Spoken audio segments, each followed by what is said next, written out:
2022 সালের 10ই আগস্ট পুত্র সন্তান শাহীম মোহাম্মদ রাজ্য আসে চিত্রনায়িকা পরীমনির কুল জুড়ে। এবার জানালেন কন্যা সন্তানের মা হয়েছেন তিনি, নিয়েছেন দত্তক। মেয়ের নাম সাফিরা সুলতানা প্রিয়ম। এ বিষয়টি জানিয়েছেন পরীমনি নিজেই। জানালেন আগামী সপ্তাহে হবে মেয়ের আকিকা। তিনি বলেন, ছেলের পরে মেয়ে, কি যে আনন্দ। পৃথিবীতে আসার 6 দিন হলো ওর। আমার ঘরে ছেলের পাশে আলু হয়ে আছে।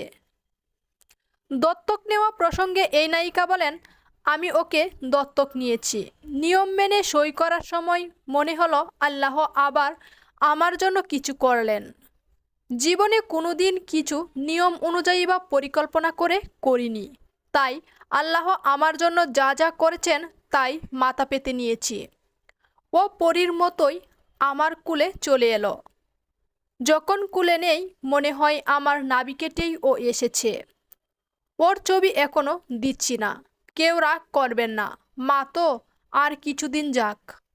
6 দিনের মেয়েকে দত্তক নিয়েছেন পরীমনি। এবার দ্বিতীয় সন্তানের জন্য আকিকার আয়োজন করতে যাচ্ছেন পরীমনি।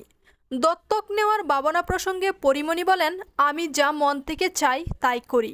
কে কি বলল সেসব নিয়ে কোনোদিনও ভাবিনি।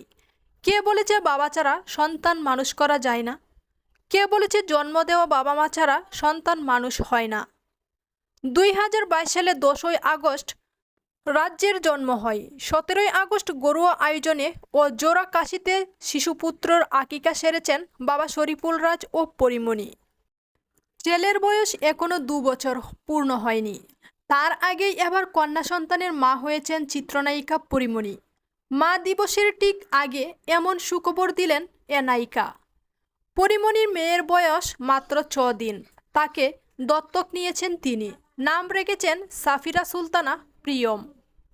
পরীমনি বলেন, কাজ আর সন্তানদের নিয়ে বাঁচব আমি। এখন রাতের দিকে সব শান্ত হয়ে আসার পরে একদিকে ছেলে আর একদিকে ঘুমন্ত মেয়ের মাঝে যখন চোখ খুলে দেখি তখন মনে হয় পরীমনির আকাশটা বড় হয়ে আসছে। ঢাকাই ছবির নায়িকা পরীমনি গুণিন ছবির সেটে বিয়ে করেছিলেন অভিনেতা শরীফুল রাজকে। তাদের ঘরে আসে রাজ্য। বিচ্ছেদের পর এখন ব্যস্ত আছেন হইচইয়ের রঙিলা কিতাব সিরিজ নিয়ে। এছাড়াও শীঘ্রই তিনি শেষ করতে চান প্রীতিলতা সিনেমার কাজ।